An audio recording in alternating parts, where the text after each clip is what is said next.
तो hello everyone. आज हम एक और वीडियो के साथ आए हैं और इस बार मैं अपनी स्ट्रेटजी बताने वाला हूं। जैसे कि आप सब जानते हैं कि एफ कैट का एग्ज़ाम अब आ चुका है, जो कि होने वाला है फेब के लास्ट वीक में, शायद 25 से स्टार्ट है। और साथ में सीडीएस का एग्ज़ाम 10 अप्रैल में होगा इसी साल। तो अब काफ़ी बच्चों का इस टाइम पे डाउट आता है कि क्या हम दोनों एग्ज़ाम की तैयारी करें या किसी एक एग्ज़ाम को अंडरमाइन कर दें दूसरे एग्ज़ाम के लिए। मैं ये कहना चाहूँगा कि आप दोनों एग्ज़ाम की तैयारी साथ में कर सकते हैं। कैसे कर सकते हैं वो मैं आपको इस वीडियो में बताने वाला हूँ। साथ ही आपके बहुत सारे क्वेश्चन जो हैं उनका आंसर भी इस वीडियो में हो जाएगा। तो उसके लिए आप वीडियो को एंड तक देखें और शुरू करते हैं। इस वीडियो का टॉपिक है my strategy to tackle CDS and F exam together. तो कैसे आप इन एग्ज़ाम को एक साथ टैकल कर सकते हैं और क्लियर भी कर सकते हैं। मैंने खुद ये एग्ज़ाम 2 बार क्लियर किया हुआ है, एफ1 2022 और एफ2 2022 के साथ ही CDS1 और CDS2 2022 भी मैंने क्लियर किया हुआ है। तो उसके लिए आपको सिर्फ एक ही चीज़ याद रखनी है, defence is not only a profession but also a way of living. तो अगर आप इसको एक प्रोफेशन की तरह लेके चल रहे हो तो ये आपके लिए बहुत ही हार्मफुल हो सकता है। आपको इसे एक वे ऑफ लिविंग समझना होगा, तभी आपको ये ऐसा लगेगा कि ये आपके लिए बना हुआ है। तो सबसे पहले आपको सबसे इम्पोर्टेंट चीज़ जो है वो है एग्ज़ाम पैटर्न। ज़्यादातर लोग जानते होंगे, जो नहीं जानते उनको मैं बता देता हूँ। हमारे पास 2 एग्ज़ाम है, एफ और CDS। ठीक है। जो एफ का एग्ज़ाम है, दूसरा एग्ज़ाम है CDS का। ठीक है। एफ का एग्ज़ाम है, ये एयरफोर्स का एग्ज़ाम है। ठीक है, एक सेकेंड। और इसे एयरफोर्स ही कराती है फॉर, इस बार जो नोटिफिकेशन है उसमें से शॉर्ट सर्विस कमीशन के लिए। ठीक है, ग्राउंड ड्यूटी और पायलट, मैक्सिमम ग्राउंड ड्यूटी की वैकेंसी आती है, पायलट की तो कुछ ही वैकेंसी होती है इसमें। वहीं जो CDS का है, अगर हम CDS की बात करें तो ये सिर्फ तीनों फोर्सेस के लिए है, ये ऑल फोर्सेस के लिए है। और इसमें एयरफोर्स का जो है वो सिर्फ पायलट के लिए, ग्राउंड ड्यूटी नहीं है। ठीक है। बाकी जो दोनों फोर्सेज हैं जैसे कि आर्मी और नेवी, उनमें आप ज्वाइन कर सकते हैं, पर आपकी रिक्वायर्ड एलिजिबिलिटी होनी चाहिए। एफ कैट के लिए आपकी जो एलिजिबिलिटी है वो आपकी 60% है ग्रेजुएशन में। अगर आप कहें कि कोई भी ग्रेजुएशन स्ट्रीम से हो और आपने ट्वेल्थ बेसिस पे अगर आपने मैथ्स और फिजिक्स पढ़ी हुई है तो आप एलिजिबल है पायलट के लिए और बाकी सारी जो वो हैं एंट्रीज उनके लिए। पर अगर आपने ये सब नहीं पढ़ी हुई तो भी आप अकाउंट्स जैसी ब्रांचेस के लिए अवेलेबल है। ठीक है। अगर हम CDS की बात करें तो इसमें आपने कोई भी बस ग्रेजुएशन कर रखी हो, फाइनल ईयर में हो। और हाँ, अगर फाइनल ईयर में दोनों ही है तो अपीयरिंग, इसमें दोनों में आप अपीयरिंग में हो सकते हैं। ठीक है। तो बात करते हैं एग्ज़ाम पैटर्न की। तो एग्ज़ाम पैटर्न जो है हमारा, वो उसमें हम एफ कैट की बात करें अगर हम, तो एफ कैट में जो है 100 क्वेश्चन होते हैं, 300 नंबर के, एक क्वेश्चन 3 नंबर का। ठीक है। उसमें आपके क्या क्या आते हैं, मैथ्स एलिमेंट्री लेवल का, जो SSC लेवल का मैथ्स होता है 10th तक का, जिसे बोल सकते हो आप। आपकी इंग्लिश, आपकी रीजनिंग, इंग्लिश और रीजनिंग, और साथ ही आपकी जो आती है GK या GS, जिसे आप जनरल साइंस बोल सकते हो। इसमें नेगेटिव मार्किंग भी होती है, 1/4 की, 1/4 की आपकी नेगेटिव मार्किंग होती है। और अगर हम बात करें CDS की, तो एफ में आपका ऑनलाइन कंप्यूटर बेस्ड एग्ज़ाम है, पर जो CDS है वो आपका ऑफलाइन एग्ज़ाम है। और इसमें आपके 3 एग्ज़ाम होते हैं 100 मार्क्स के। तो ये भी एक कहीं ना कहीं आपका 300 मार्क्स का ही एग्ज़ाम है। ठीक है। इसमें पहला एग्ज़ाम आपका होता है इंग्लिश का। ठीक है। इस इंग्लिश के एग्ज़ाम में आपके होते हैं 120 क्वेश्चन और 100 मार्क्स।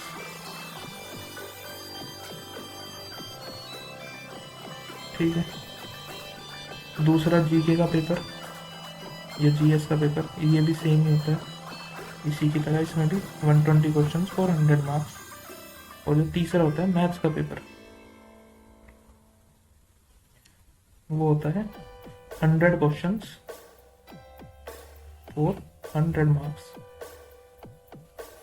ठीक है, तो आपको यहाँ तक इसका पैटर्न समझ में आ गया होगा। और इसमें भी नेगेटिव मार्किंग होती है, पर इसमें नेगेटिव मार्किंग होती है 1/3 की।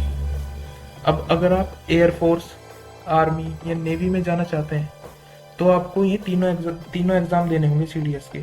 पर अगर आप सिर्फ OTA में जाना चाहते हैं, OTA एक स्पेशल एंट्री है ऑफिसर्स ट्रेनिंग अकेडमी की, उसके लिए आपको मैथ का एग्जाम नहीं देना। आप ये बस 2 एग्जाम दीजिए, इन्हीं के बेस पे आपकी कट ऑफ तैयार होती है। ठीक है, तो आई होप यहाँ तक आपको समझ में आ गया होगा पेपर पैटर्न। इसके लिए आपको, और अब आपको बात करते हैं कि इनमें स्कोर कैसे करना है, साथ साथ तैयारी कैसे करें। तो सबसे पहले तो उसके लिए आपको एक चीज़ जाननी होती है, वो है पैशन या ट्रेंड। अगर डिफेंस फोर्सेस आपका पैशन है, अगर ये आपका पैशन है, पैशन और ट्रेंड में अंतर क्या है? पैशन है आप डेडिकेटेड हो उसको करने के लिए, और ट्रेंड क्या है? ट्रेंड की सब लोग कर रहे हैं, एक अच्छा जॉब मिल रही है इसके बाद, तो इसको कर लेते हैं।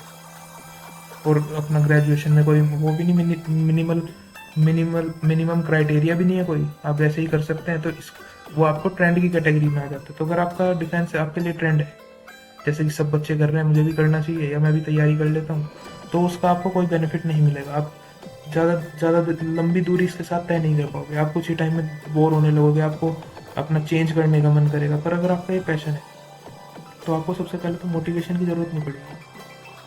तो आप ढूंढते रहते हो ना मोटिवेशन, उसकी ज़रूरत नहीं पड़ेगी, आप सेल्फ मोटिवेटेड रहोगे इसके लिए। तो वो कैसे डेवलप करें? और मोटिवेटेड रहने का क्या मतलब है? आपको एक होता है आपका इसके अंदर SSB होता है आर्मी के लिए, AFSB भी होता है एयरफोर्स के लिए, और NSB भी होता है। इसकी फुल फॉर्म होती है सर्विस सिलेक्शन बोर्ड, SSB की। और AFSB एयरफोर्स सिलेक्शन बोर्ड, और NSB की नेवल सिलेक्शन बोर्ड। ये 3 बोर्ड होते हैं, इनके इंटरव्यू होते हैं, उसमें चेक करते हैं आप कितने पैशनेट हो या कितने डिटरमाइंड हो आर्म फोर्सेस को लेके। तो वहाँ पे भी आपको इसकी काफ़ी हेल्प मिलेगी। तो अगर आपका ये ट्रेंड है, आप, हाँ, मैं ये नहीं कह सकता कि आप बिल्कुल नहीं जाओगे, आप जा सकते हो, सेलेक्ट भी हो सकते हो, पर आपका फिर उसमें मन नहीं लगेगा, आप थोड़े टाइम बाद उसको छोड़ के आ जाओगे। तो इससे अच्छा है आपको इसको एक पैशन की तरह डेवलप करो, क्योंकि उसके बाद क्या होगा, आप खुद मोटिवेटेड रहोगे इसके लिए। और अगर ये आपका पैशन है तो आप खुद इसके बारे में पता करने की कोशिश करोगे, आपको कोई फोर्स नहीं करना पड़ेगा, आपको कोई फोर्स नहीं करेगा इसके लिए कि आपको ये पढ़ना है, ये करना है। तो यहाँ पे हम बात करने वाले हैं मेरी स्ट्रेटजी क्या थी। तो मेरी स्ट्रेटजी सिंपल थी। अगर मैं शुरू करूँ PYQ से, मुझे सबसे पहले क्या करना होता है, लगभग 3 साल के 3 इयर्स PYQ। हाँ, मैं एग्री करता हूँ कि FCAT ऑनलाइन एग्जाम है तो उसके PYQ मिलना थोड़ा मुश्किल है, पर जो CDS एग्जाम है वो आपका ऑफलाइन होता है, तो उसको आपको PYQ आराम से मिल जाएंगे। आप तसल्ली से बैठ के उनको स्टडी करो और सेलेक्ट करो कि कौन से टॉपिक बार बार रिपीटेड हो रहे हैं। मान लीजिए अब आप इंग्लिश में जाएंगे तो कुछ ग्रामेटिकल एरर के कॉन्सेप्ट हैं वो बार बार रिपीट हो रहे हैं, हर 2 साल में वही कॉन्सेप्ट दोबारा से आ रहे हैं। तो जब आप ये 6 पेपर कम से कम एनालाइज कर लोगे तो उसके बाद आप एक रिजल्ट निकाल पाओगे कौन से टॉपिक मुझे पढ़ने चाहिए। साथ में मैथ आप देखोगे तो मैथ जैसे उसमें आपको ज्योमेट्री से ज़्यादा टॉपिक मिलेंगे, इनसे ज़्यादा ज्योमेट्री जैसे टॉपिक से ज़्यादा क्वेश्चन आते हैं, ट्रिग्नोमेट्री से ज़्यादा क्वेश्चन आते हैं। तो आप ये टॉपिक आप पहले कर सकते हो, इन पे आप ज़्यादा ध्यान दे सकते हो। साथ ही अगर आप जीके जैसे सेक्शन में देखोगे तो एंशिएंट हिस्ट्री से इतने क्वेश्चन नहीं आते, मेडिवल से तो और भी कम आते हैं, मॉडर्न से सबसे ज़्यादा आते हैं। तो उससे आपको ये सब चीज़ें पता चलेंगी कि क्या चीज़ पढ़नी है पहले और किस चीज़ पे ज़्यादा फोकस करना है। ठीक है, तो इसलिए आपको PYQ बहुत ज़रूरी है। और PYQ आपकी, जब आप वो आपको लगे कि मैं पूरी तैयारी कर चुका हूँ, मेरा बेसिक्स क्लियर हो चुका है, तब आप PYQ पे दोबारा से आ सकते हो। PYQ आप सोल्व कर सकते हो, आपको अपनी तैयारी का लेवल पता चलेगा। उससे क्या होगा, आपको एक रफ आइडिया हो जाएगा कि अगर मैं FCAT में आउट ऑफ 300 160 स्कोर कर पा रहा हूँ तो मैं सोच सकता हूँ कि मेरी कट ऑफ क्लियर होगी। पर हाँ, मैं एक और बात बता दूँ कि अगर आपकी कट ऑफ क्लियर हो जाती है तो उससे कोई फर्क नहीं पड़ता। फर्क इस बात से पड़ता है कि आपके लगभग 180 to 200 मार्क्स होने चाहिए मिनिमम, तब जाके आप फाइनल मेरिट इन हो सकते हो। वरना अगर आप रेकमेंड भी हो गए AFSB में या SSB में, तब भी आप मेरिट आउट हो जाओगे, तब बहुत ज़्यादा बुरा लगता है। ठीक है, तो PYQ आपको ज़रूर करने हैं। सबसे पहला काम आपको PYQ के साथ ही करना है। अब अगला क्वेश्चन ये है हमारा, इस कोचिंग इज नीडेड। अगर कुछ बच्चे होते हैं जो पूछते हैं कोचिंग करूँ या ना करूँ, तो अगर मैं अपनी तरफ से बताऊँ, मैं 4 एग्ज़ाम क्लियर कर चुका हूँ 4 बार के। मैंने कोई कोचिंग नहीं ली, किसी भी एकेडमी से कोई ऑफिशियल कोचिंग नहीं है मेरे पास। तो मैंने कैसे प्रिपेयर किया, आज के टाइम में यूट्यूब पे इतना सारा आपको फ्री मटेरियल मिल रहा है, उसका आप फ़ायदा उठा सकते हो। मैंने भी खुद उसी से पढ़ा है। मैं आपको चैनल भी पता अगर रिकमेंड करूँ तो, जैसे एक CDS जर्नी नाम का चैनल है। मुझे नहीं लगता उसके बाद आपको GK और इंग्लिश के लिए कहीं और जाने की ज़रूरत पड़ेगी। करंट अफेयर्स के लिए एक इनसाइट SSB नाम का यूट्यूब चैनल है।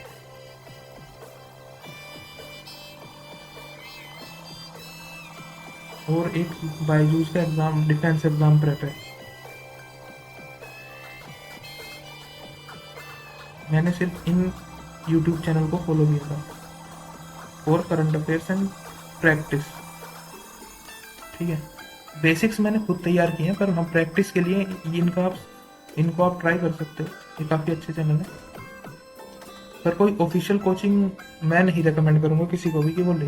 हाँ, पर अगर उसके बेसिक्स में कुछ ज़्यादा ही प्रॉब्लम है, उसको बिल्कुल नहीं पता, या फिर जैसे हो सकता है कि वो मैथ्स बैकग्राउंड से रहा ही ना हो, वो कॉमर्स बैकग्राउंड से हो, आर्ट्स बैकग्राउंड से हो, तो उसे मैथ पढ़ने की ज़रूरत है, तो वो कोचिंग ले सकता है। उसमें उसका वो भी उसके लिए, पर उसके लिए भी यूट्यूब पे काफ़ी सारे रिसोर्सेज हैं।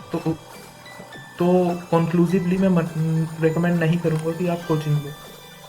बिना कोचिंग के भी आपका हो सकता है, और लोग करते भी हैं, मैंने खुद किया है। ठीक है, अब टाइम टेबल आपका कैसा होना चाहिए। टाइम टेबल, आप डिफेंस एग्ज़ाम की तैयारी कर रहे हो, सबसे पहले तो ये चीज़ें ध्यान में रखो। और डिफेंस एग्ज़ाम की तैयारी करने में आपको क्या होना चाहिए, आपको अपनी फिजिकल हेल्थ का बहुत ज़्यादा ध्यान रखना है। सबसे पहले आपका होना चाहिए फिजिकल हेल्थ। आप फिजिकली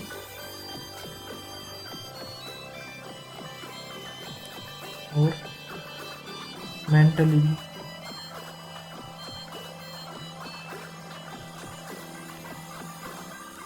फिट होने चाहिए। तब आप ये सोच सकते हैं कि मैं आर्मी में या नेवी में या एयरफोर्स में, जिसमें भी डिफेंस फोर्स में आपको जाना है, उसमें एक ऑफिसर बन सकता हूँ। तो आपको फिजिकली और मेंटली फिट होना चाहिए। तो टाइम टेबल में आपको फिजिकल एक्सरसाइज को जरूर अपने एक वो देना है पोजीशन, और वो भी एक इम्पोर्टेंट पोजीशन कि आपको डेली करना है। साथ ही आपको अपना फर्स्ट ऑफ ऑल, जैसे मैंने बताया कि आपको PYQ देख के आपके वीक पॉइंट्स निकालने हैं कि मैं हिस्ट्री में वीक हूँ या मैं फिजिक्स में वीक हूँ। इस तरीके से आपको, या मैथ्स मेरी वीक है, वीक पॉइंट्स पे आपको स्पेशली ध्यान देना है। मैं ये नहीं बताऊंगा आपको कि आपको सुबह क्या पढ़ना है, शाम को क्या पढ़ना है, ये सब आप खुद भी कर सकते हो। मैं सिर्फ आपको ये बताऊंगा कि आपको क्या क्या चीज़ें पढ़नी है।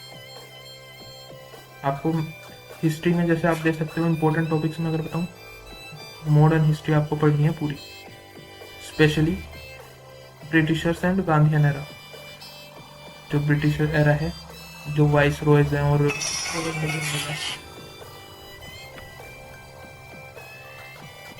हिस्ट्री। और जैसे ज्योग्राफी में आप अगर पढ़ना चाहें तो इम्पोर्टेंट क्या होता है, वर्ल्ड ज्योग्राफी ये इतनी इम्पोर्टेंट नहीं है, पर जो इंडियन ज्योग्राफी है वो काफ़ी इम्पोर्टेंट रोल प्ले करती है। जो कौन सी इंडियन ज्योग्राफी जो है, साथ ही इंडियन ज्योग्राफी के साथ ही जो आपकी बाकी की चीज़ें हैं, जैसे अगर मैं आपको डिटेल्ड, अगर आपको वैसे अगर आपको एक डिटेल्ड वो चाहिए कि कौन सी चीज़ें इंपॉर्टेंट पार्ट प्ले करती हैं इसमें, इंपॉर्टेंट टॉपिक्स जितने भी हैं, मैं आपको वो टेलीग्राम चैनल पे दे दूंगा। हमारे टेलीग्राम चैनल का नाम भी हमारे यूट्यूब चैनल वाली है, स्पाइड ब्रेन्स। आप उसको ज्वाइन कर सकते हैं सर्च करके। अगर हो सके तो मैं इसका डिस्क्रिप्शन में भी लिंक डाल दूंगा, नहीं तो आप टेलीग्राम पे जाके डायरेक्ट सर्च करिए, वो आपको वहाँ पर मिल जाएगा। उसमें से आप लिस्ट में डाल दूंगा जितने भी इंपॉर्टेंट टॉपिक्स हैं, मेरी खुद की बनाई हुई लिस्ट है। आप उसको डाउनलोड कर सकते हैं, देख सकते हैं, उसी हिसाब से आप अपनी स्ट्रैटेजी प्लान कर सकते हैं। और उसके साथ इंग्लिश की अगर मैं बात करूँ, तो अगर मैं डिटेल में बात करूँ, डिटेल में अगर मैं 1 बाय 1 बात करूँ कि क्या क्या इम्पोर्टेंट है, तो इंग्लिश से शुरू करते हैं अपना। इंग्लिश में आपको वोकैब जैसे सेक्शन इम्पोर्टेंट है काफ़ी।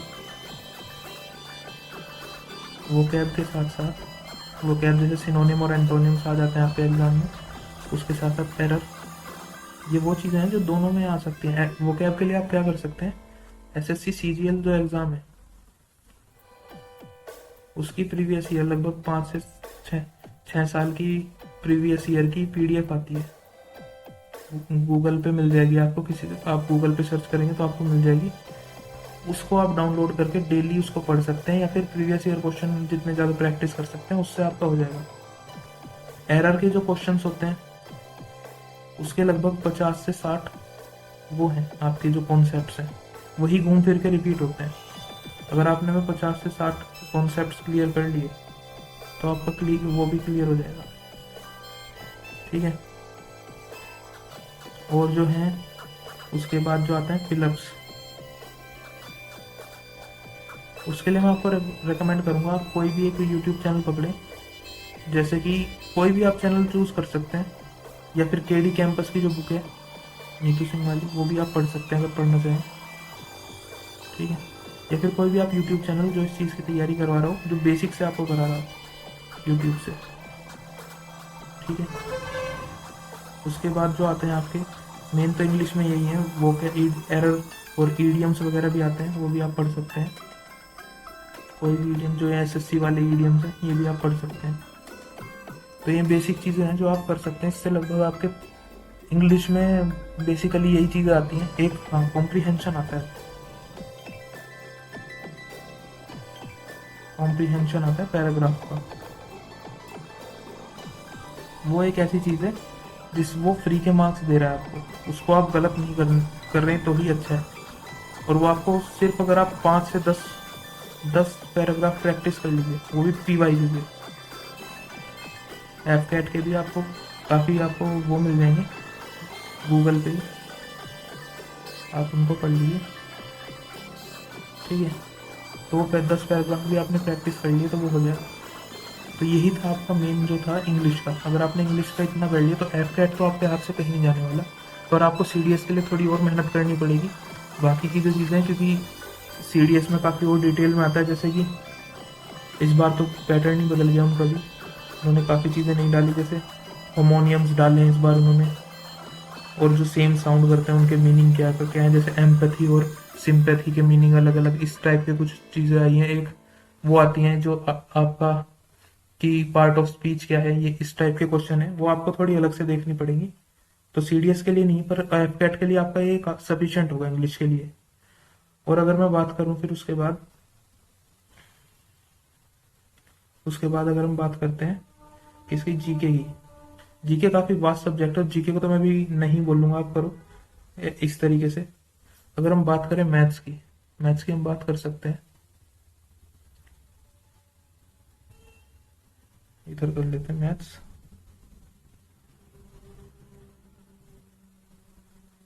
मैथ्स में अगर आप लिखना चाहें तो एफ कैट के लिए अगर मैं बोलूँ तो पूरा अरिथमेटिक जो है, जैसे कि जिसमें आता है क्या, परसेंटेज से शुरू करें,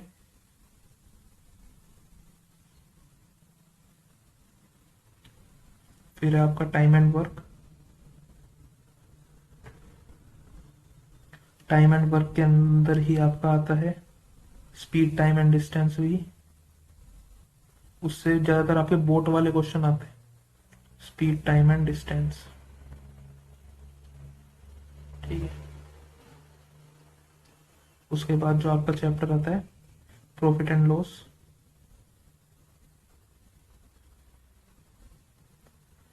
और जो है आपका नंबर सिस्टम। इस बार तो वैसे एफकेट में भी इन्होंने सिलेबस चेंज किया था लास्ट टाइम, और इस बार भी चेंज ही रहेगा। H C F L C M और 5th नंबर पे H C F and L C M, और जो है आपका time and work, profit and loss, interest, simple and compound interest, S I और सी आई, और आपकी प्रोबेबिलिटी।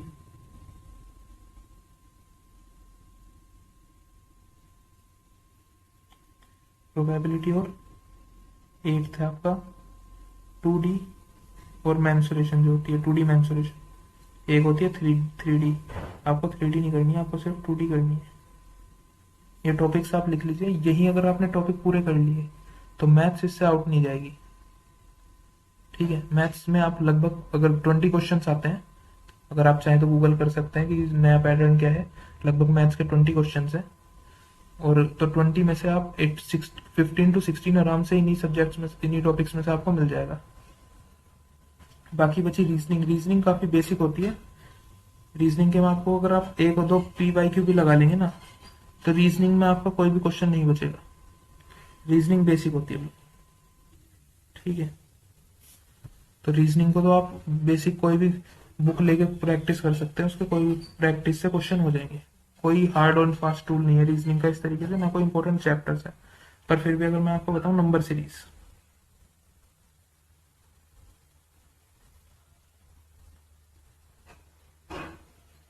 नंबर सीरीज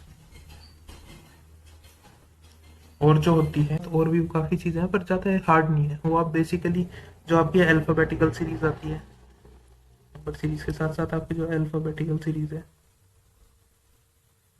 और जो आपकी ब्लड रिलेशन जैसे कुछ क्वेश्चन है,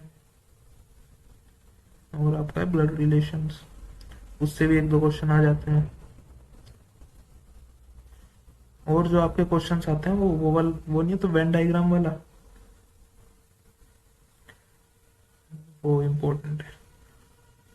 ये टोटल से वो रीजनिंग के लिए पूरा वो नहीं है। रीजनिंग अगर आप बेसिक देखना भी चाहो तो बेसिक क्वेश्चन होते हैं, ज्यादा हार्ड नहीं होते। ठीक है, कोई भी कर लेगा। और उसके बाद अगर मैं बात करूं जीके की, जीके काफी बड़ी चीज है इसमें। तो जीके के लिए आपको क्या करना है, जीके के लिए अगर आप बेसिक से जाना चाहो, एक बार एक सेकंड, तो ये तो SSB आ गई, पहले जीके की बात कर लेते हैं। जीके के लिए अगर आप बेसिक से जाना चाहो तो उसके लिए टाइम नहीं है। आप बुक कर सकते हो, एक ल्यूसेंट नाम की बुक आती है, काफी अच्छी बुक है। अगर आपने उसको पूरा कर लिया, और उसमें भी ऐसी नहीं हर चीज नहीं पढ़नी होती। जैसे अगर आप एंशियंट हिस्ट्री में पढ़ने गए तो हड़प्पा सिविलाइजेशन पढ़ लिया आपने, मेडिवल में पढ़ने गए तो महाजनपद पीरियड, ये वैसे एंशियंट में ही आता है महाजनपद पीरियड, बुद्ध और मौर्य। ये आप लिखते रहेंगे, अब मैं बोल रहा हूँ आप लिखते रहेंगे तो अच्छा रहेगा। बाकी मैं इसको अपने टेलीग्राम चैनल पे इसकी लिस्ट डाल दूंगा पूरी। और जो मेडिवल हिस्ट्री जो है उसमें आप जा सकते हैं। मेडिवल हिस्ट्री में आप मुगल किंगडम पे जा सकते हैं, पूरा का पूरा मुगल से क्वेश्चन आ सकते हैं। और ये मैं CDS में बता रहा हूँ, एफकेट में तो बहुत बेसिक क्वेश्चन आते हैं, करंट अफेयर से थोड़े ज्यादा आते हैं, वो भी स्टैटिक लेवल पे। वो भी मैं बताऊंगा कैसे आते हैं अभी। और जो मॉडर्न हिस्ट्री है उसमें जो वॉइस रॉय और जो गांधी नेरा है वो काफी इंपॉर्टेंट है। एक सेकेंड मैं डाल देता हूँ यहाँ पे। ठीक है, ठीक है, मैं लिख देता हूँ यहाँ पे। सबसे पहले आते हैं एंशंट पे।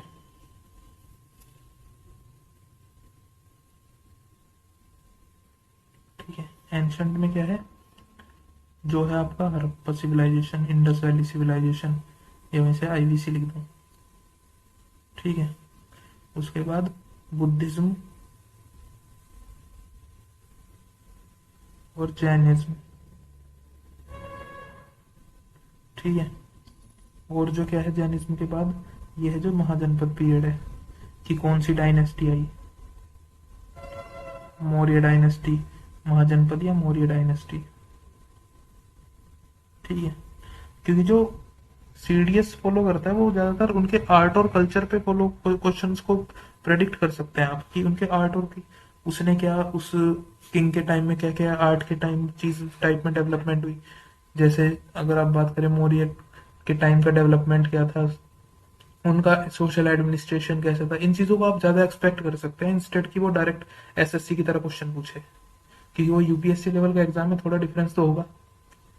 तो ऐसी चीजें आप वो एक्सपेक्ट कर सकते हैं। मेडिवल से बात करें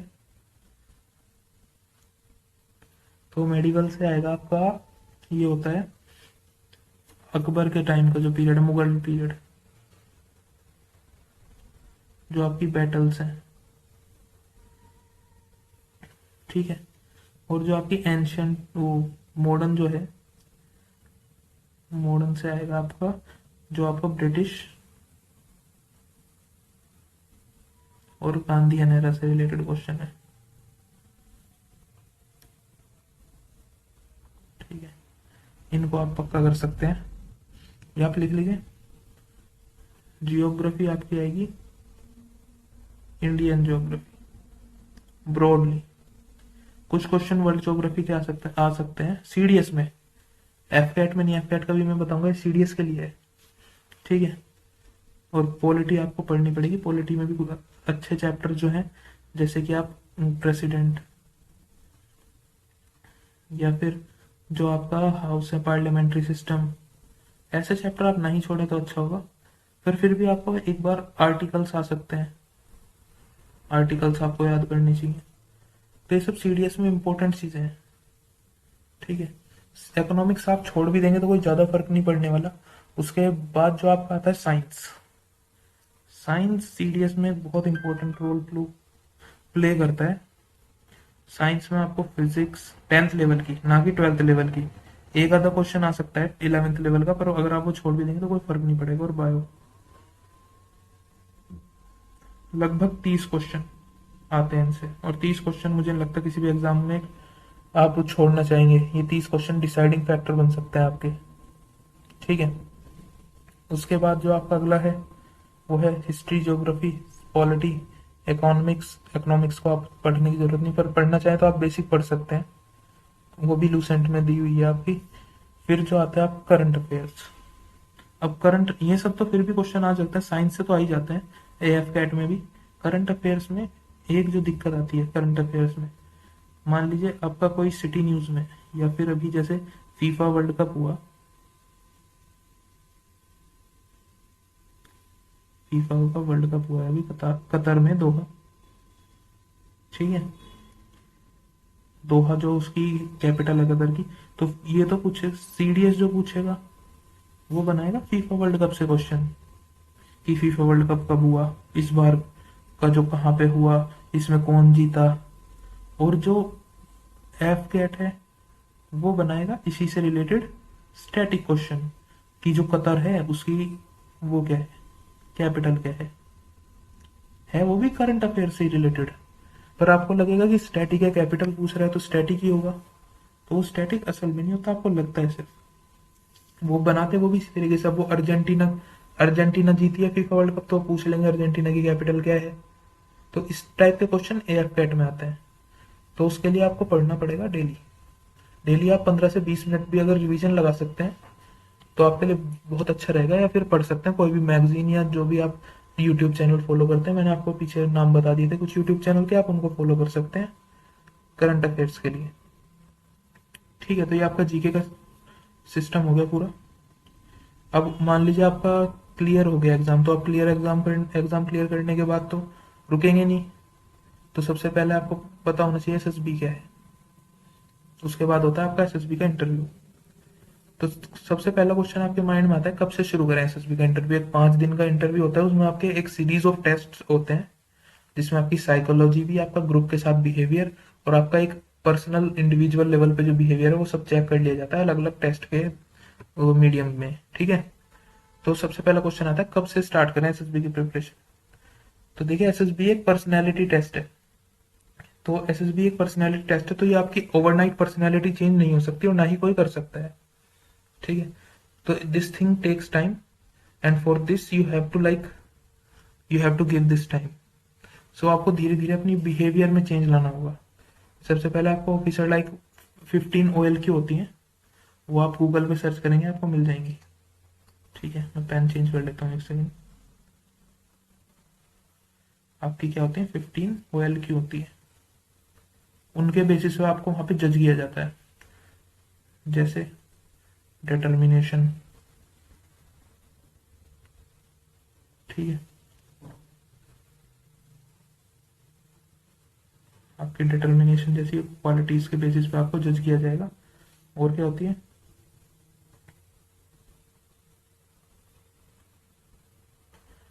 और भी आपकी बहुत सारी क्वालिटियां, आप गूगल पे सर्च करेंगे आपको एक पूरी लिस्ट निकल के आएगी, पर मैं ये नहीं कहूंगा आपको याद करनी है वो सब। बस मैं ये बताऊंगा डिटर्मिनेशन जैसी चीज़ें, और आपका स्टेमिना,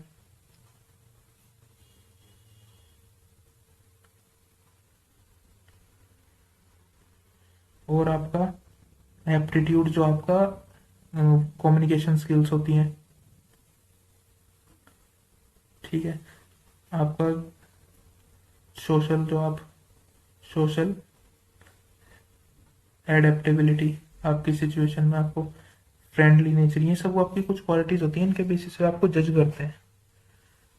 तो वो आपको अपने अंदर इनकलकेट करनी पड़ेंगी पहले दिन से, तभी जाके वो एक एक दिन में तो वो होंगी नहीं। आप भी जानते हो और मैं भी जानता हूँ।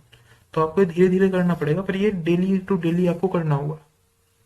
आप, और जो बाकी के टेस्ट होते हैं वो मैं आपको बता देता हूँ। जैसे कि साइक के अंदर होता है आपका पीपीडीटी, ये आपका स्क्रीनिंग होता है सबसे पहले, उसके अंदर होता है। और इसी से मिलता जुलता कुछ एक टेस्ट होता है आपका टीएटी, थमेटिक एपरसेप्शन टेस्ट, और ये picture perception and description test, discussion test, sorry. तो इसके अंदर आपको क्या होता है, एक पिक्चर दिखाई जाती है 30 सेकंड के लिए, ठीक है। उसे बंद कर दिया जाता है 30 सेकंड के बाद, और फिर 4 मिनट तक आपको उस पर स्टोरी लिखनी होती है। तो वो आप घर पे भी ट्राई कर सकते हैं। उसके बाद आपका एक WAT नाम का टेस्ट होता है, जिसमें आपको एक वर्ड दिखाया जाता है 15 सेकंड के लिए। उसमें आप 15 सेकंड में आपको उस पर सेंटेंस लिखना है। वो भी आप ट्राई कर सकते हैं। SRT, कुछ सिचुएशन दी जाएंगी, उस पर आप आपको अपना रेस्पॉन्स लिखना है। वो भी आप ट्राई कर सकते हैं। यूट्यूब पे भी आपको कई सारी इसकी वीडियो मिल जाएंगी, आप वहाँ पे जाके सर्च कर सकते हैं। और आपको डेली टू डेली इन चीज़ों को आप ट्राई कर सकते हैं। डेली तो नहीं, आप वीकली, एक बार वीकली 2 बार आप इन चीज़ों को कर सकते हैं। उससे आपकी प्रैक्टिस में रहेंगे और आपकी इन पे कमांड बनेगी। और इसमें भी कोचिंग की कोई खास जरूरत नहीं है। सिर्फ जरूरत क्या है, मान लीजिए आपने स्टोरी लिखी या वैट लिखा, अगर आपको आपके आसपास कोई ऐसा इंसान है जो इन्हें चेक करके आपको आपकी कमियां बता सकता है, कोई ऐसा इंसान है जो 2-3 बार या एटलीस्ट 2 बार तो SSB जाके आ चुका है, तैयारी अच्छे से कर चुका है, तो उसे पता है कि कैसी स्टोरी लिखनी चाहिए, आपकी क्या स्टोरी में क्या क्या कमी है। तो आप उससे कंसर्न कर सकते हैं इस बारे में। अगर ऐसा कोई नहीं है तो फिर आपको ये चेक कराने के लिए कि आपकी आपकी क्या कमी है और उससे आप इम्प्रूव कैसे करें, इसके लिए आपको किसी के गाइडेंस की जरूरत पड़ सकती है। नहीं तो coaching is not the option, and I will not recommend you for that. मैंने भी कोई कोचिंग नहीं करी है, and that's why I can like assure you, many people have done many people have done this before without coaching, and you can you can do the same। आप भी बिना coaching के कर सकते हैं। कोचिंग की कोई खास जरूरत नहीं है। आप, हाँ, जैसे पर्सनल इंटरव्यू, कई लोगों को स्टेज फियर होता है, तो उसे निकालने के लिए आप एक कोचिंग ज्वाइन कर सकते हैं। वो आपके लिए बेनिफिशियल होगा। कॉन्फिडेंस आपका जज किया जाता है वहां पे। कॉन्फिडेंस में लिखना भूल गया यहाँ पे। वो ये आपकी 15 क्वालिटीज हैं, 4 फैक्टर्स में डिवाइडेड है, आप उनको चेक कर सकते हैं। तो अगर कोई पूछे कब से स्टार्ट करनी है SSB की preparation, so it's a personality test, so you have to start now. अभी से आपको स्टार्ट कर देनी है, जब जब से आपने डिसाइड किया है कि you have to be an army officer, so you have to start preparing for the SSB। ठीक है, बात करते हैं how to prepare for SSB। वो मैंने आपको बता दिया। आपको क्या करना है, बेसिक क्वालिटीज को डेवलप करना है, तो अपने अंदर इनकलकेट करना है धीरे धीरे, जिससे कि जब आपके SSB हो तो you are fully prepared and you are not leaving any stone unturned. ठीक है। उसके बाद बात क्या आती है, बुक्स टू रीड। तो अभी आप ऐसी सिचुएशन में हो, आपको 45 डेज आपके बचे हैं FCAT के लिए। 45 भी नहीं, आई थिंक 1 मंथ, 1 मंथ और 15 डेज, 1 मंथ और 10 डेज। सो आपके 40 डेज के अराउंड बचे हुए हैं SSB में। सो आई डोंट थिंक कि अभी कोई बड़े अच्छा टाइम होगा सजेस्ट करने के लिए बुक्स। पर हाँ, अगर आप नेक्स्ट ईयर, नेक्स्ट SSB के लिए, नेक्स्ट FCAT या नेक्स्ट CDS के लिए तैयारी कर रहे हो, then I would like to suggest you can take any quants book for maths। For maths you can take any quants book, quantitative aptitude, चाहे वो RS अग्रवाल की हो चाहे कोई भी हो। ठीक है, आप उससे अपनी तैयारी कर सकते हो, या कोई यूट्यूब पे भी कोई बैच हो, या फिर कोई आपको बैच लेना हो, उससे आप तैयारी कर सकते हो मैथ्स की। इंग्लिश के लिए काफी अच्छी अच्छी बुक है, एक KD कैंपस है, नीतू सिंह वाली। ठीक है, वो आप कर सकते हो, या फिर कोई स्पेशलाइज्ड बुक हो, आप पाथ फाइंडर जैसी बुक को भी फॉलो कर सकते हो, वो तो ऑल इन वन होती है। पर आजकल क्या है, उनमें काफ़ी वो देखी जा रही है कि काफ़ी प्रॉब्लम है उनमें, एरर देखी जा रही है कि काफ़ी एरर्स आ रही हैं उनमें। एक second.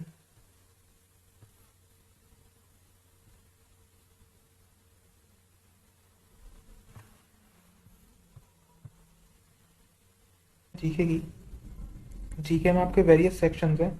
For history I would suggest that आप 11th और 12th की एनसीईआरटी कर लें एक बार। 11th और 12th की जो एनसीईआरटीज़ हैं, और अगर आपको टाइम मिले तो आप स्पेक्ट्रम पढ़ सकते हैं, पर ये सिर्फ उन्हीं के लिए हैं जो ये वाला एफ कैट या सी डी एस टारगेट नहीं कर रहे हैं। C D S specially target नहीं कर रहे हैं, एफ कैट तो हो ही जाएगा अगर आप सी डी एस के लिए प्रिपेयर कर लेते हो। For geography I would suggest कि आप एनसीईआरटी की पढ़ें। ओके, ज्योग्राफी के लिए आई वुड सजेस्ट कि आप 11th की एनसीईआरटी पढ़ें। दो बुक हैं, एक फिजिकल और एक वर्ल्ड फिजिकल ज्योग्राफी जो आपकी वर्ल्ड ज्योग्राफी की कैटेगरी में आती है, और एक इंडियन ज्योग्राफी है जो कि काफ़ी इंपॉर्टेंट है। अगर आप यही दोनों बुक कर लेते हैं और प्रीवियस ईयर कर लेते हैं, तो ज्योग्राफी के लिए मुझे नहीं लगता आपको कुछ और पढ़ने की जरूरत है। For polity Lakshmikant is would suffice I guess.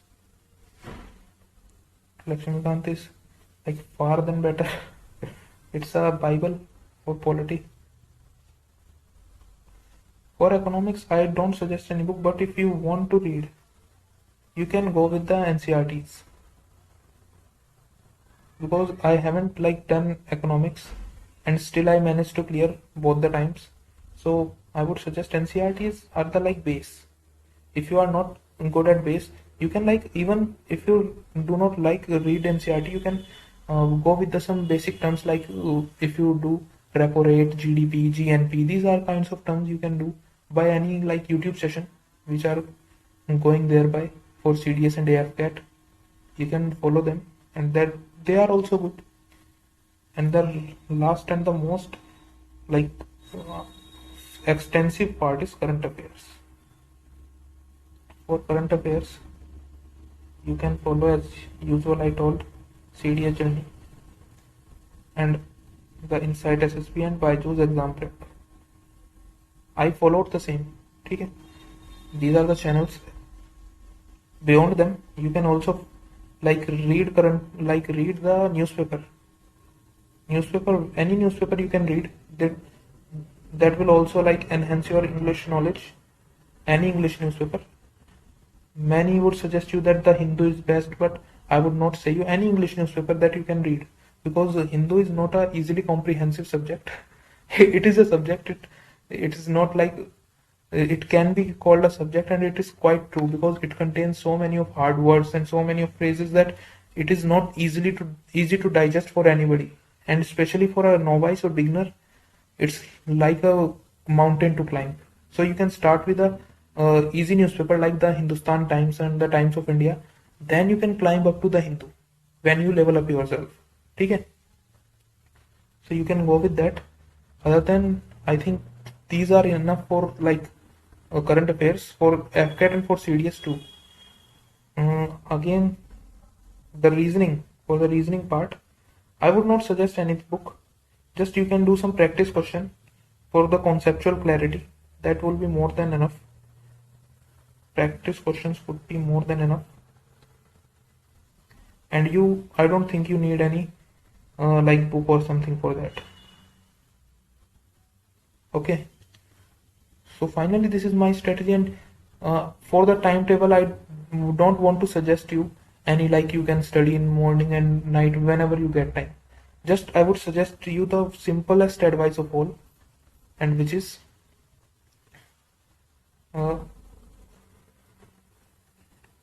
divide your targets. Like if you have to complete the book, like if I had a book like Lakshmikant, it's a vast book. You have to complete, I think I am, whatever it is, I'm Lakshmikant, polity, or you have done history. So if you have any book and you have to like, it is to be complete in 30 days if you have the time. If you don't have the time, don't just let me close it. Like you have 30 days to complete this book. Okay, so divide the chapters. around 50, like 80 chapters it has. So if you are doing in 30 days, you have to do 80 chapters. So at least 5 chapters a day you can do. At least it will not take, it will like completed under 30 days if you do 5 chapters a day. Okay. So this is your daily target. You have to complete in the first day. You have to complete like first to 5 chapters, and you have to complete it anyhow. In any situation, this target should be done. Okay. So this is the strategy only. Divide your targets and complete them daily. If you will complete your daily target, it will give you a feel of accomplishment, and it will also like made you, like you will feel that you are changing, your knowledge is increasing, and by this the day will came and you will be like perfect in everything. So that's all from my side. If you like this video, you can subscribe to this channel and also like this video. Okay, so that's all from my side. Now I just want to say thank you, and if you want like the important topics I said, I will send them on the Instagram, and the Instagram is the for the same name, the Aspired Brains. You can go directly and search it on Instagram. Oh, Telegram, not Instagram, I'm sorry. So bye.